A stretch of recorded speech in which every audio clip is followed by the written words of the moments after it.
The Giles Files is sponsored by BetterHelp, affordable professional online therapy from any device, text, chat, and video. BetterHelp offers licensed therapists who are trained to listen and help you. Join the 2 million plus people who have taken charge of their mental health with a BetterHelp therapist. And here's a special offer for Giles Files listeners. Get 10% off your first month at betterhelp.com/GilesFiles. That's betterhelp.com/GilesFiles. And thanks again to BetterHelp for sponsoring this podcast. It's the Giles Files Season 3. More Boffo shows, that's a guarantee. Nancy Giles and producer Nancy Wyatt. We got opinions, we ain't keeping quiet on the Giles Files Season 3. Yes.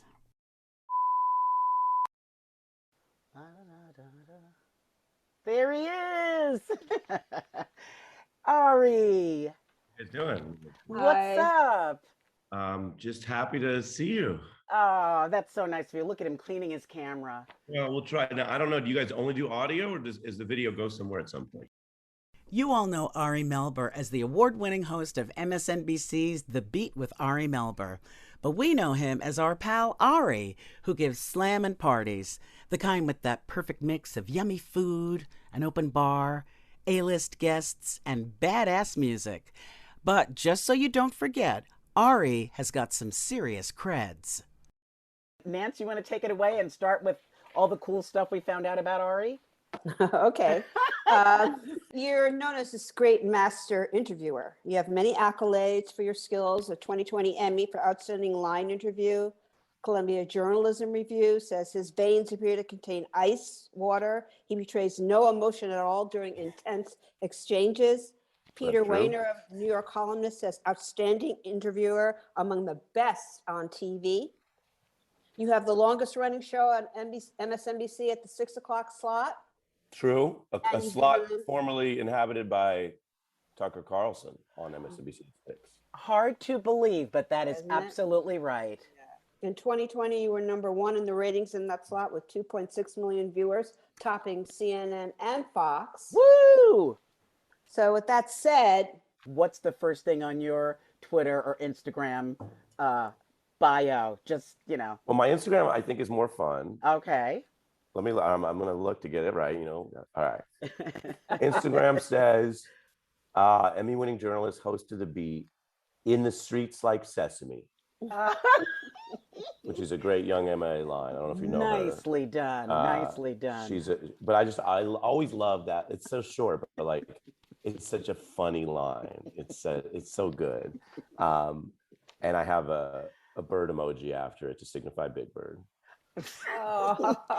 Oh my God. And then it says newsletter, arimelber.com. Anyone can sign up for my free newsletter at arimelber.com, US. Right. And the Twitter one's probably very similar, but you know, people are real serious on Twitter nowadays. You know, whatever. Yeah, it's just titles. So it just says The Beat, NBC analyst, MSNBC chief legal correspondent. And that's all it says. Oh, okay. And a link to our YouTube page where you can see the latest stuff. Because that's like a vibe, right? Twitter's like, everyone's all, you know, people are just hopped up. Yeah. Twitter's like, I feel like Twitter, you're always, anytime you show up, and I'm like, I don't care what time it is, you're 10 minutes into somebody else's argument. That's what it always is. And someone's like, but you don't know what I said before. And you're just like, all right, okay. You guys doing this all night? I know. Check my thread. You got to look at my thread to really see. I know. Oh, believe me. I've been to rooms where like each person talks for a long ass time. Right? Because it's like 8 professors. And that's how they talk. And you realize, and then if it's your turn, if you talk too short, everyone's like looking at you like you're dumb. And I'm like, I'm not dumb. I just don't take as long as you guys, right? Yeah. And some things are, I mean, Albert Einstein said, everything should be as simple as possible, but never more so. I see Malcolm X behind you because we're talking podcast through video. There's not a doubt in my mind that X would be on TikTok if he were here now. Really? Not a doubt in my mind. On TikTok? I can't prove it, obviously, but not a doubt. Yeah, and MLK was in the Birmingham jail trying to write a letter so people would hear about it. That was what the letter was, right? Right. The letter was, let me describe these conditions, let me tell you these facts, let me tell you my story, because he understood that we respond to personal stories more than data.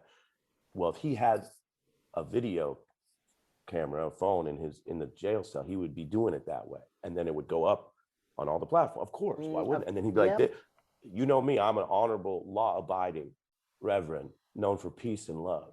Why am I in this prison today? What is that? Wow. Who's wrong? Right. Am I wrong? Because sometimes the person in the prison is wrong. Sometimes the system catches the bad guy and puts him in prison, and sometimes it abuses it, right? So if he's in there going, these are the bars, this is me, of course it would be on TikTok, right? Oh my goodness, sure. And yeah, you know what I think about Malcolm X? I could see him doing a TikTok that said, by any means necessary, period, out, into something else. Yeah, so like fast, like, know. Yeah. Well, and did Kanye not say, I'm the fly Malcolm X by any genes necessary? Sacrilegious, but a funny bar. But a funny bar, by any genes necessary. I know. I didn't say Gee whiz. One thing I wanted to ask you, Ari, is there any dream get of a person living or not living that you would love to interview? Well, in terms of now, I think Chief Justice Roberts would be such a fascinating interview. He doesn't really do TV news interviews, but if you're asking about dreams, you think about his role in the court, the way the court's changing, the Trump era. I just think that would be so interesting. I'd love to interview Jay-Z, who's like my favorite rapper and artist, and I think that would be also an interesting exchange. We talked about Ye. I mean, depends what day you get him, but he can be an interesting interview, and also sometimes not. But if you got him on the right day with a dialogue, and given that as you heard me say, I have thoughts about him, I think that interaction, that dialogue could be really interesting, I mean, all time as an exercise, you think about people like Maya Angelou, Nina Simone, Thurgood Marshall, historical figures. I mean, are we going back to say, Marcus Aurelius? Marcus Aurelius was a Roman emperor and philosopher during the 2nd century AD. I read Meditations and I was like, this guy was really on one. He's so intense and ridiculous. I feel like if you knew Marcus Aurelius, he'd be like that really ridiculous friend of yours with the creatine shake and the weird, he's like, I got my steps in today, I'm about to go wrestle a tiger. But I love you guys. Did you talk to Marcus today? That kind of thing.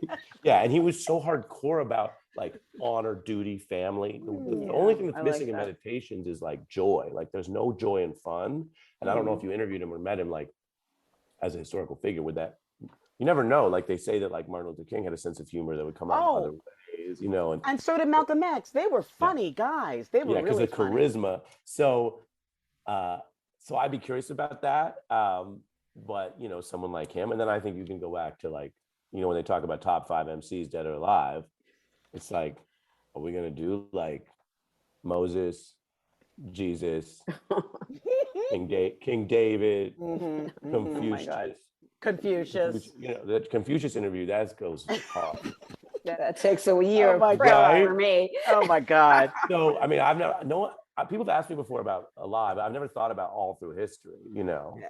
I mean, King David, you're just going to be on some just real justice type, real big picture. So I think all of that that's funny to think about. Nancy, you want to do some of the quick round things?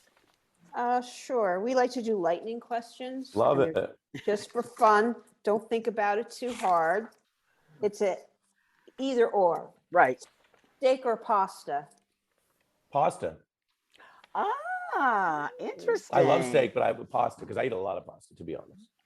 Okay. The Partridge Family or the Osmonds? Partridge Family. Right on, Ari. Okay. Right on. Okay. Nance? Travis Scott or Kanye? Kanye. Do you want to say why? Kanye is a beleaguered and reviled figure who is wrong about many things, but has proven and demonstrated that he is one of the most talented, adaptable, and prodigious artists of our time. And I do believe that if we don't destroy the earth, in the future, he will be looked upon more like the Van Gogh or the Picasso that he aspires to be than the way he is viewed today. And paradoxically, I do believe that his Blackness, which he, in his own words, does not always fully embrace the way that many other Black American leaders in hip hop and politics do, is also part of why he is so undercounted. So I know that's not the take that everyone has, but I really believe that. And as evidence, I mean, he's made some of the most masterful modern albums. I think Dark Twisted Fantasy is probably one of the best albums in hip hop, and that means something even apart from someone's politics or other irresponsibility or even their personal misconduct, because we can look at great art as art. And then on top of that, we don't have 50 Black billionaires in America, or 25, or 10. We have 8 as of current count, and there are structural reasons for that. Right? The history of slavery, racism, and Jim Crow is what has depressed and prevented all these people who are equal and creative from being rightfully compensated for what they can build, or prevented from building what they can build, right? So if we know that structurally, okay, then who are these billionaires? Okay, Michael Jordan, right? Jay-Z, now Rihanna, Oprah. Most of those individuals, and this is not a judgment, this is an observation, spend a lot of time working with the power structure, the financial structure, which is overwhelmingly white. The fact that Kanye is the only person on that list, I would argue, who actually was like, I'm not meeting anybody halfway, and I'm not sucking up to all these white billionaires. I'm not doing that. And that's notable. People can make up their own minds about the other things, but like, that's pretty striking. And I just think that's so undercounted. Wow. And I haven't even mentioned the fact that he does have publicly acknowledged mental health challenges. Then you factor that in, and you know who else had mental health challenges? Van Gogh. Yes, how do I he know did. that? Right. Because he cut his ear off. You know, how many people just online are just slamming him as the worst, and they believe in their minds that he's worthless. I'm not a big money person. That's not my motivation, but I'm like, I mean, he built a multi-billion-dollar company, and that's in his 3rd career, because he did music production as a beat maker successfully for Jay-Z and Rockefeller and all that. Wanted to rap, and as the documentary on Netflix shows, which I recommend to anyone, no, you can't rap. You're not allowed to rap. You're not a good rapper. That's what all the people in music said. You're not a good rapper. People don't want to listen to your lyrics. You need to keep making beats for other people. Then he comes out and has the #1 rap record, right? Then he wants to go into fashion. And what do all the, like, again, I don't want to, you know, there are, and by the way, Virgil, may he rest in peace, is someone that Kanye nurtured and tutored in fashion. Virgil Abloh was the first African-American artistic director of Louis Vuitton. All these people, a lot of white European people in fashion, not all, but a lot, said, no, you can't come into this space. What do you know about this? And he has a multi-billion-dollar fashion company. I'm not even interested in fashion personally, but I am interested in the artistic mindset to just punch through that. There, you got me ranting on Kanye. Was it Kanye who kind of got you into this love of hip hop? So the first album that I really remember being obsessed with was the Fugees, The Score. And I just remember that, like, hooked me in. Okay. But I went to Garfield High School in Seattle, which is Quincy Jones School, Jimi Hendrix. So it has a rich musical culture, and it's a big, like, public magnet school, diverse school. And so that was like what was going on. So also I'm interested in a lot of different genres, but at my high school, yeah, hip hop was it. And everybody was that was like the vibe at the dances. And that was what we were talking about. We were comparing and talking about lyricists and MCs. Like, that was just it. So to me, that was just like second nature. That's why it's always funny when you're into something and then people have their some people bring their reaction to it, right? Right. Like, how can you be into this based on your identity? It's just like, right. And if you flip that and think about the reverse, when people to me are like, it's so wild of a white Jewish lawyer who's really into hip hop. It's like, okay, well, we're making categorical ceilings, right? And the flip of those doesn't work very well. So it's like, I can't believe this a black immigrant from Ghana is a doctor. Who would have thought? And it's like, slow down, dog. You've given me some education on Kanye. I gotta it's waking me up a bit. Shut up, Nancy. Nancy W. Are you more into Kanye? A lot more than shoes. Well, I will say this. Kanye did a performance after his mom passed away at the Grammys, and he sang that song "Mama," and that I broke down. That was beautiful. And in the words of Grandmaster Flash and the Furious Five, it's like a jungle sometimes. It makes me wonder how I keep from going under. Hey, there it is. Okay. Okay. All right. Okay. All right. Breaking news. Amid an intensifying criminal probe, we have a development tonight. The Trump Organization's indicted CFO Alan Weiss. What's a typical Ari Melber day when you're working on The Beat with Ari? Like, we want to get all in your business. What time do you get up? What do you have for breakfast? It's breakfast with Snoop. It's eggs over easy. Then it's like a walk with Tiana Taylor. We do speed walking. Okay. Lunch, I try to go a little more like throwback energy, like Gary Clark Jr., John Batiste, so maybe soul food, maybe we keep it healthy, but like that's, then around 1 or 2, no, I'm kidding. Those are all jokes for the pod. But I mean, the way we run prep for the beat is, right, the show's on at 6 p.m. live every night. So you have this constant countdown. So we have a morning call. We look at where we're talking through the stories and the guests and what do we need to add or subtract. Mm-hmm. So depending on the day, right? And half the show is kind of in pieces and you're talking through the rest and what's the news, right? And then other days might be wide open. And then, as we all know, then you have stuff where you do that once and then for breaking news, you throw it out and plan something else and keep going from there. And the ultimate breaking news is like, you're in the chair, something happens, you turn to that and you're covering it and adding guests as you go, right? And so that's like the best quote from Lorne Michaels from Saturday Night Live is like, we don't go on because we're ready. We go on because it's Saturday night. Wow. And I was like, that's right. And so it's a funny thing mentally that, because I always say like with breaking news, the prep is whatever you already did and know, because now you're just out there. But that could be then you say you compare that to like prepping all day or all week for something because you had the time. And so the Lorne Michaels thing, sometimes you have more time and sometimes you don't, and you need both parts of your mind ready, right? And one difference with the beat that I think people who watch regularly might know is we don't just do day of stuff. And I hope that shows. So some days it might be all breaking news. You're like, well, obviously the day of, because you couldn't have prepped that, right? And then, I mean, we recently did a special report looking at Zelensky and his history as an actor and sort of artistic figure in Ukraine, and looked at the show where he ran to become president as the character. And then that became the name Servant of the People. The show is the name of his political party. That's a piece we worked for many days on with the tape and the translation and this and that, right? So sometimes when I'm like up there and I'm going, oh, special report, this and that, that's also part of my day, but I have to grab that time wherever I can, because it might be like, yeah, we're prepping for 6 and I got to grab a few hours over here to write something else, And I have to compliment you on what you just said about covering stories that aren't just the breaking news, because in all honesty, sometimes I even get frustrated with MSNBC where I understand there's a big news story and everybody covers that one news story. Other things happen in the world, even when the war in Ukraine is going on, or when Ketanji Brown Jackson is being nominated and being harassed. I appreciate seeing other things as well. That's something you do bring to the table that I like. Thank you.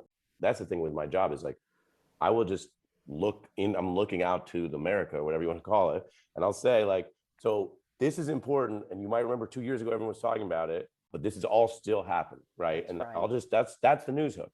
When they teach you in like, I didn't go to journalism school, but in traditional media, right, they teach you like, what's the news hook? And you quote unquote need it. And you kind of do sometimes. I'm not going to say you never do, but I think it's overstated. If you built a show or a platform where you have an audience, the news hook is you saying sometimes this is true and important. Are there any stories or people you would not cover? I think that we have to have a really open mind towards understanding things. So even when you think to yourself, well, I'm not sure this is a story, or I'm not sure this person is worth hearing. That might be an understandable human thought, which should not be the final decision of the journalism. So we can definitely come up with lines. I mean, yeah, if there's a story that is completely false, and the only reason you'd mention it is to debunk it, sometimes you say, well, we're not even going to debunk it because we might give it more attention or oxygen than it otherwise already has. But that is a moving target, because the lawyer in me would say, well, that's not a standard, that's a perception. So I think about it much more in terms of how do you make sure people understand the facts, the context, and why we're discussing something on the news, rather than line drawing. And I think line drawing can be really emotionally satisfying, which is why we hear about online sometimes, well, let's just boot that person forever. Now, I think we all can think of people where like that might be what we would prefer. I'm not saying you never have that feeling, but journalism is different than how you run your life. That's the whole point. And so when people say, oh, I want to turn that off, my view is right. Sometimes you turn off the internet, or you turn off the TV or whatever, but the stuff should be out there somewhere.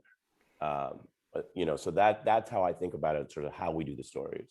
Is that a difficult balance for you as a human being? Because I know you a little bit, and you're a moral, truth-telling, regular speaking guy. And when something is a blatant lie that gets out there, and reporting on the lie, like you said, helps give it weight, is that hard on you?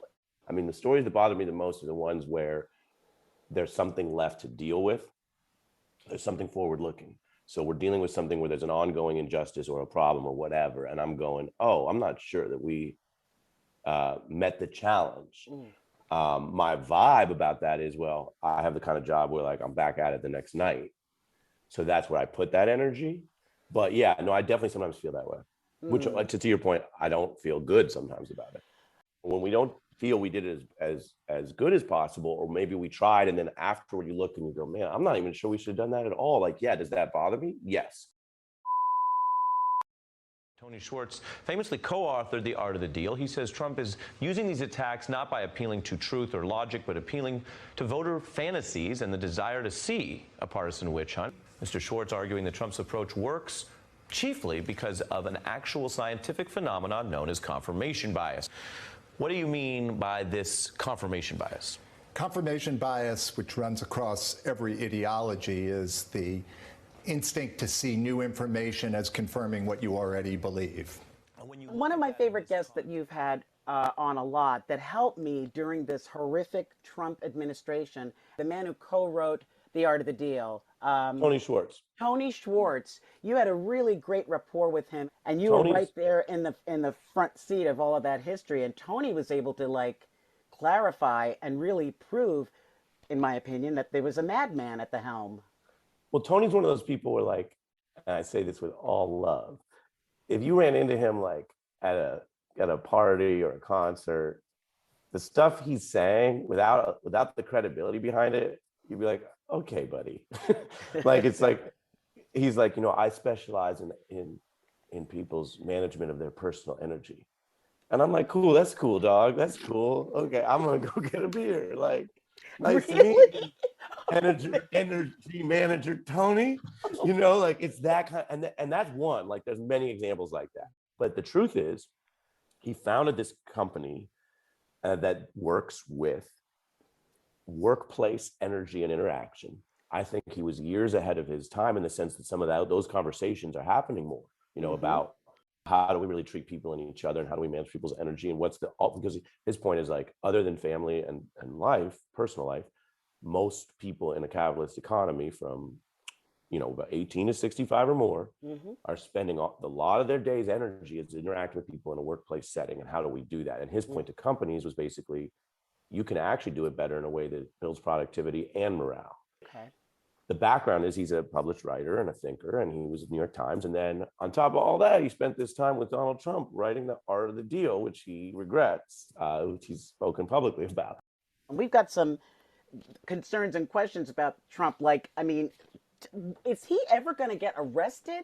What's your take on that? I mean, I think I can give you the legal answer and the broader answer. The legal answer is the things that have been under investigation do not look like they're heading towards indictment. New York has sort of paused or slowed the financial case, which did indict his money man, the CFO Weisselberg, and does have other exposure, but has not reached him. And then the election-related cases, Georgia, which builds off the phone call to the top elections official there about find me votes, which is him demanding voter fraud, right? They talk a lot about voter fraud, but he's the one asking for 11,000 plus fraudulent votes. That's voter fraud, right? It's on tape.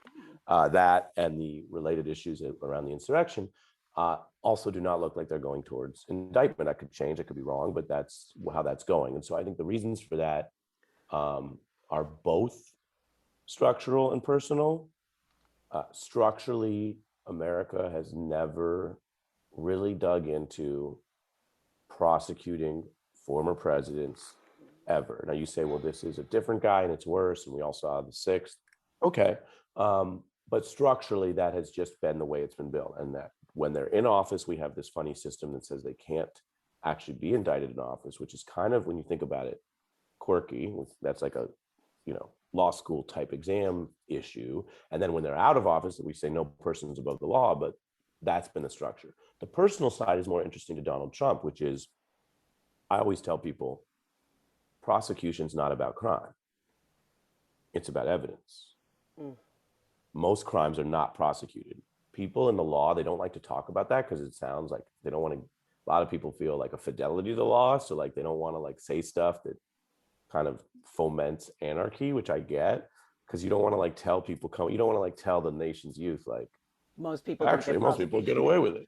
Oh, good. Yeah. Exactly. Now, habitual criminals tend to get busted. That's why, like, if you look at the mafia, if you look at gang-related activity, large drug cartels, there's a lot of examples of people getting in trouble, and then the mafia puts in a new capo, and then he gets in trouble. So again, habitual criminals is a little different, but the idea that, like, yeah, if somebody runs out and does one random crime and they're not a habitual criminal, yeah, that stuff doesn't often get prosecuted. So Trump is such a glaring example that it's obviously outrageous to many people. But when I go back to evidence, in a lot of other companies, if there's a number one person that's running the company and the company is doing crime and the subordinate person gets in trouble, the first thing that happens is they go, I just work, I feel bad now, I work here. Can I tell you about the rest of it? That's how that happens. That's what happened with Enron. So it happens with big, criminal cases. That's standard. That's why they put the pressure on. They always squeeze, right? The fact that these people are squeezed and most of them don't turn on him, right? That has to do with evidence. Now, it's unfair, it's outrageous. Also, as a lawyer and a journalist, I will say, if it's possible that those people were acting alone and that he wasn't directing them, if that's possible, I'm open to that evidence. But the evidence has generally run the other way, that these crimes, I should say, indicted, alleged crimes at Trump Org were for the benefit of Trump Org, which is a personally held corporation. There's nobody else in charge. It's Donald Trump's company. The crimes are done to enrich the corporation. He is the owner of the corporation. So there's a lot of evidence that points to him, but if you can't get the CFO or whoever to flip on him, then that makes it a tough case. And so again, people get frustrated, but yeah, what does that case look like? You bring that case to trial, well, first of all, a lot of prosecutors wouldn't, but if you did, hypothetically, they call up the CFO and he says on the stand, yeah, I did some of this and that. I didn't think it was illegal, but Donald didn't know about any of it. Well, CFO saying the guy wasn't in on it under oath, even if, you can conclude that he was lying. You don't have to take his evidence testimonially as true, but is that a reasonable doubt? I would argue if you remove all the names, that is a reasonable doubt for most people, unless you really are just convinced he's a liar, right? Unless it's like the Joker giving the testimony. Like, I don't trust that guy with the face paint and the whole thing. But, and that's how these cases go down. So again, I'm not telling you any of this is perfect. And the hesitance to prosecute people who were formerly in office or the former president, I think is misplaced, because I think it invites and tempts further coups. We got through the last attempted coup. But yeah, that's I'm not telling it like how, I'm not saying it how it might want to sound. I'm just saying how I think it is. Yeah, no, it's hard to hear. I don't get why he he gets so much loyalty from people.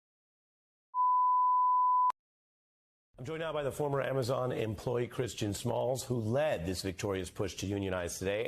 Christian, thanks for being here today. Thank you for having me. Appreciate it. Absolutely. Did you find that this was a debate at the warehouse that was on the level, or do you think Amazon, and thus effectively Jeff Bezos, if we're going to talk specifically, were funding and interfering in a way that made it not a free and open debate? Of course it wasn't fair. Amazon spends millions of dollars. There's already been reports that came out. Can you just talk a little bit about Amazon and these great kids who broke through and got that union formed, and corporate greed? This is something that's really been bothering a lot of people. I mean, I think you just reported a few days ago about Amazon's, intercompany emails and how they're banning certain words from. What the? I love those guys. I love the union guys. What's your take on all of that? There's hundreds of thousands of people in basically American-style warehouse, not quite a sweatshop, but really tough labor conditions, really demanding. Yeah. We have all these reports of that. I had Christian Smalls, who's the organizer that unionized the New York location, and talked about it. He said, he said, when I was working there, I told my reports, cancel your gym membership. Don't even think about working out or doing active stuff on the weekends. You're going to get working out all day. So it's kind of like this modern coal miner type thing, but it's not always perceived that way. And so I do think it matters a lot that this large of an employer has, they were trying to crack down. As you mentioned, they were trying to limit references to the union on their internal servers. It's not my job to tell people whether they should join a union or not, right? But it's certainly the case that people are supposed to have that right to exercise that choice. And a lot of these companies, they spend so much and they do so much to try to block unions because they don't want it to spread throughout their workforce, that it doesn't leave people with that meaningful choice, the meaningfully informed choice to make, right? And so you can imagine that it's like anything else. Somebody's working 10 hours a day and then they're commuting and they got a couple kids and they're just overwhelmed. They're trying to keep up. And at work, someone says, hey, you join this thing, it's going to improve everything. And then someone else comes up and says, oh no, that's a scam, that's fake news. It's actually we're going to end up making less because we're going to be paying more into the union, and it's bad. And a few more people tell them that, and those union busting efforts have worked a lot. So it's not just that they won, it's that they won against that. Right? So this could be the moment to maybe make some changes with that. Workers have more power in some ways than they did. Maybe. Yeah. Ari, do you have any more flash questions, or we should let him go? Oh, we should let him go. He's got. I was this one last flash question: Law and Order, or the new Law and Order, or Law and Order Criminal Intent, or Law and Order SVU, or Law and Order Organized Crime? Which one? Original Law and Order, but I love Law and Order. It's well done. Yeah, I know. It is very original. pro-prosecutor, but it's art, whatever. I do too. I love Criminal Intent because I love Vincent D'Onofrio and Catherine Irby. But I gotcha. Love it. Well, thanks for having me, you guys. Ari, you've been so wonderful.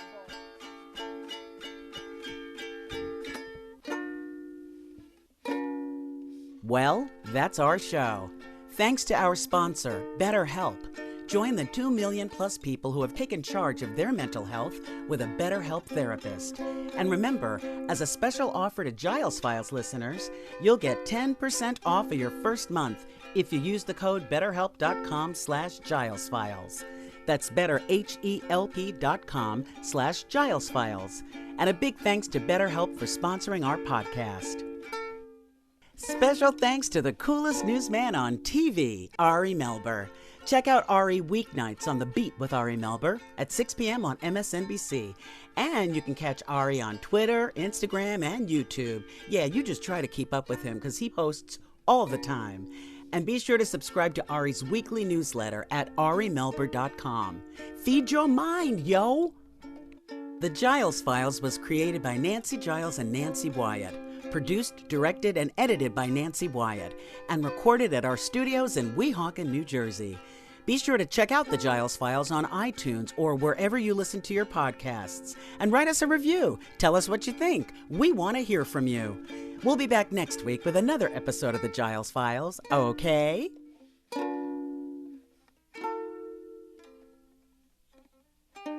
Oops. A Huda Media Production.